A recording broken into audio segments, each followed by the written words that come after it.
Welcome back to Thompson's Coins, where today we're taking a look at two interesting sets of new releases from the Royal Australian Mint as well as the Royal Canadian Mint.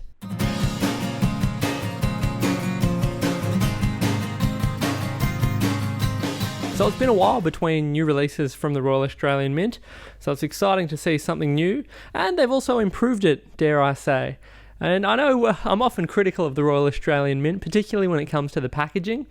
Anyone who's watched this channel for a while will know that I always have been giving what I view as constructive feedback on the recycled cardboard that they use for their modern proof coins. And I think that really detracts from just the overall appeal of the coin. So in this instance, we have the Dorothea Mackellar Treasured Australian Poetry 3-coin set. And if you're familiar with some of the previous issues, there was Banjo Patterson as well as Henry Lawson. So each of these famous Australian poets had received a 3-coin set, and they're all gilded 50-cent pieces. The previous two in this series, it was a cardboard packaging, whereas in this instance, they've gone for a bit more of a plastic feel, which I think is probably nicer because particularly with the hinge that you need to pull open to open it, I was always mindful of that. Whenever opening it, I didn't want to damage the packaging, but when you have a bit more of a rigid plastic, it just means that I imagine it's going to be a bit more durable and you have far less risk of damaging your packaging when opening up your coins. So let's open them up and have a look. Oh, they've even done, there's it's like a transparent window in the top half of the card with some Australian imagery there. I actually think this is much nicer than the previous two releases in this series. Now, Australian bush poetry isn't really, something that stirs up emotions with me. It's something that I had to study when I was in high school, so I'm familiar with the work of Dorothea Mackellar, and I think these coins actually do a reasonably good job of depicting some of the imagery that she describes in some of her works. So we have My Country, Dawn, and the Colours of Light, all represented on these cards with gilded, that is gold-plated 50-cent pieces. Now, sometimes people get a little confused when something is gilded or gold-plated, and they think, wow, this must be incredibly valuable because there's a gold component. A gold plating is so incredibly thin, and I don't want to diminish it by saying insignificant, but there's no actual gold, there's no real gold content when you're talking about gold plating. So it's not something that, skyrockets the intrinsic value of a coin, but they do look quite nice. And if you're a collector of this type of thing, I think these will be reasonably popular. In terms of the previous releases in this series, neither of them were really popular in a long-term sense. So we had the initial burst of popularity and everyone wanted to get their hands on them, and then it tapered off fairly shortly thereafter.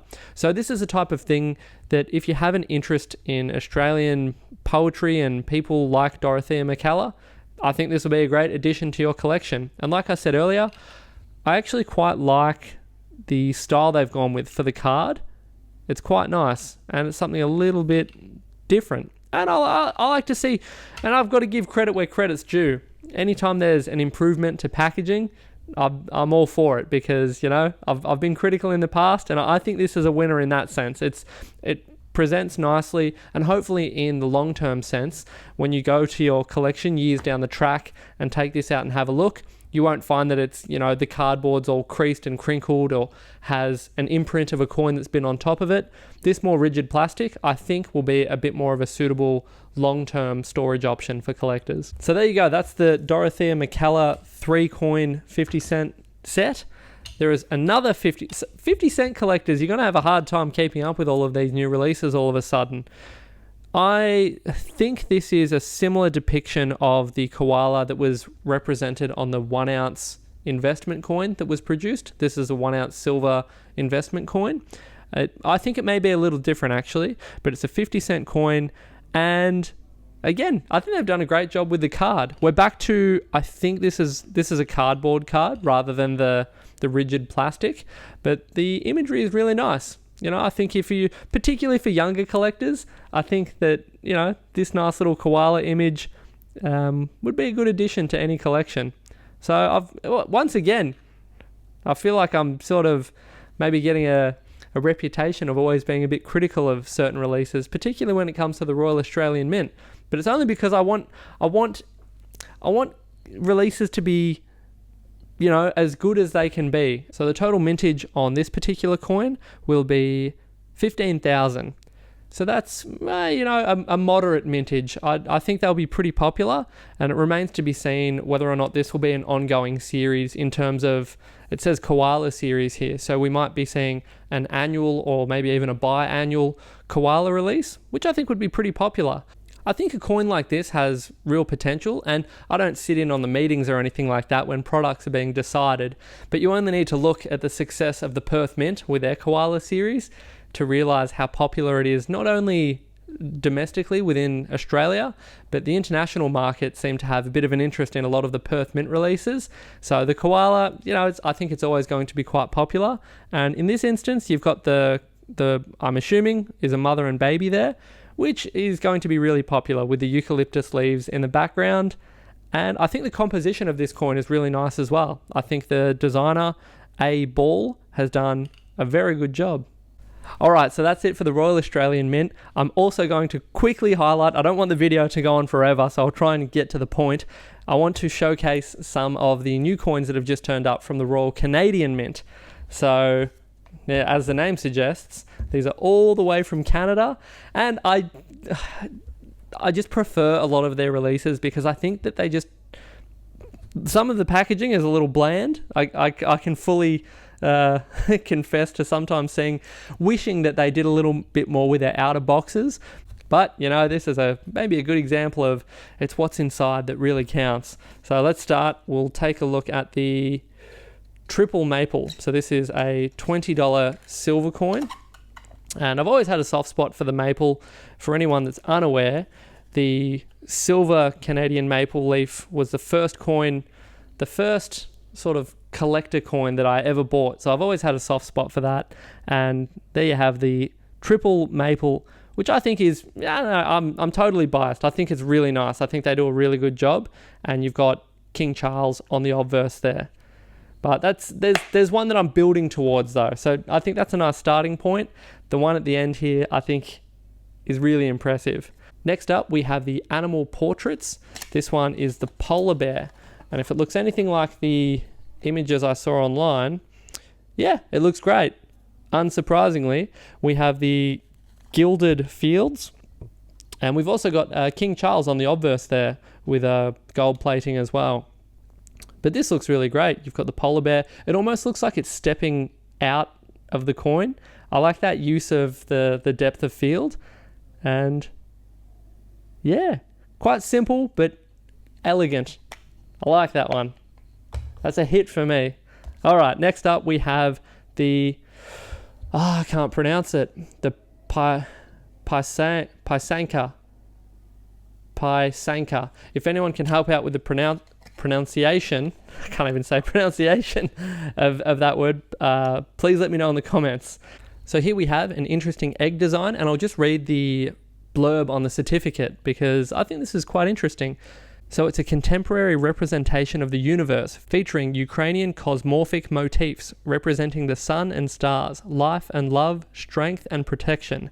The obverse features the effigy of King Charles III by Canadian artist Stephen Rosati. Oh, and sorry, the obverse was designed by an artist named Natalie Kitt. So I think it's quite interesting. You could double up as a bit of an Easter theme as well, with the egg design there. Yeah, something a bit interesting.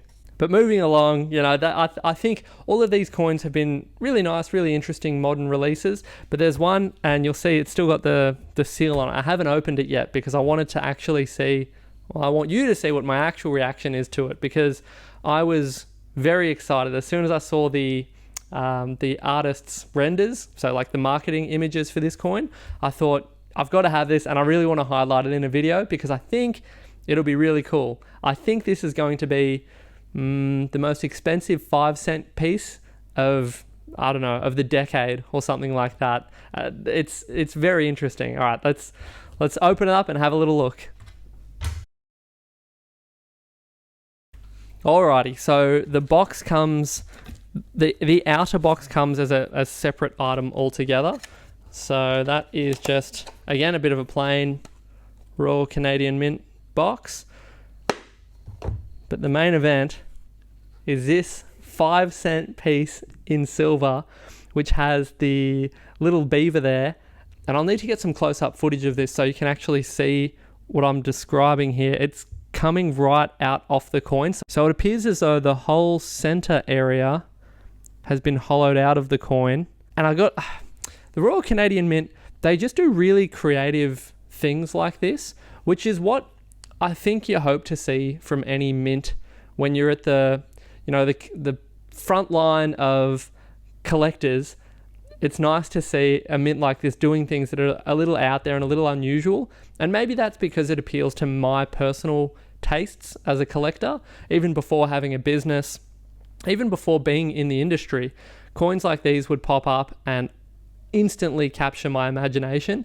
And it started out with things like the antiqued coins when they first started to come out. And I always thought, I wonder how they do that. I want to know more about that. I want to learn more about that. And then as a result, I'd get the coins, learn more about the imagery and the subject matter. And you can see how, it escalates. And before you know it, you've got a massive collection. And hopefully you're enjoying yourself along the way.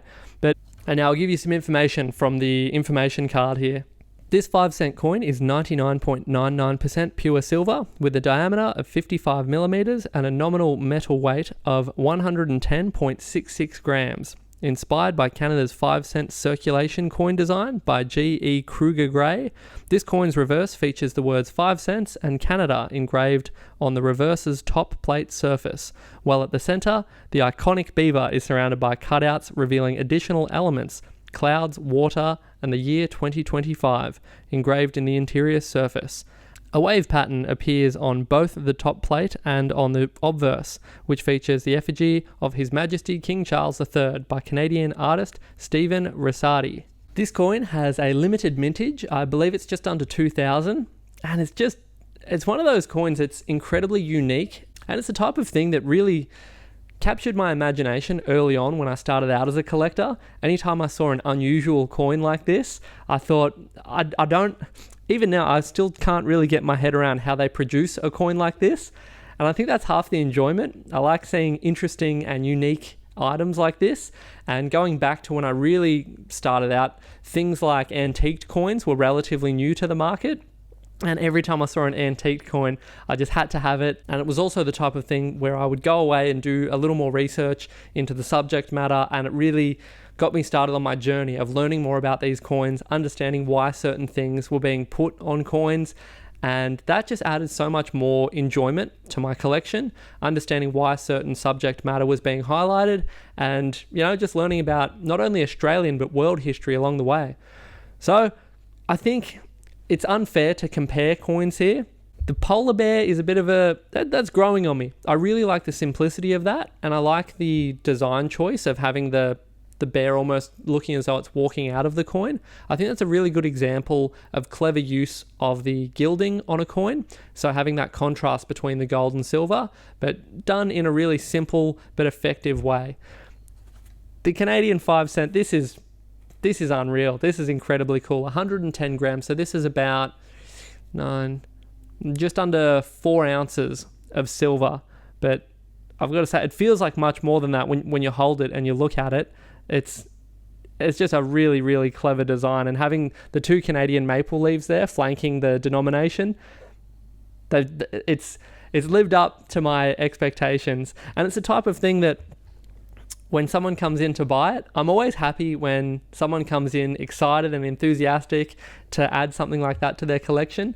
But then it's also a little bit sad because I love displaying things like this in the shop and having people come in that haven't seen a coin like that, or like a lot of people, they have no idea that you can get coins like this that have these really interesting effects and, really, really high-end production techniques being used on coins like these. So it's nice to have people come in and enjoy them, but then it is a business at the end of the day, so it's also nice when people buy coins like that. But I've got to say that that's been the highlight of this video for me is seeing that 5-cent Canadian coin. And as you know, I have a soft spot for the Canadian Mint. It's something that anytime they put out a coin, I'll always have a little bit of a bias towards it. So, make of this what you will. I hope you enjoyed this new release product highlight. I haven't done one of these in a little while.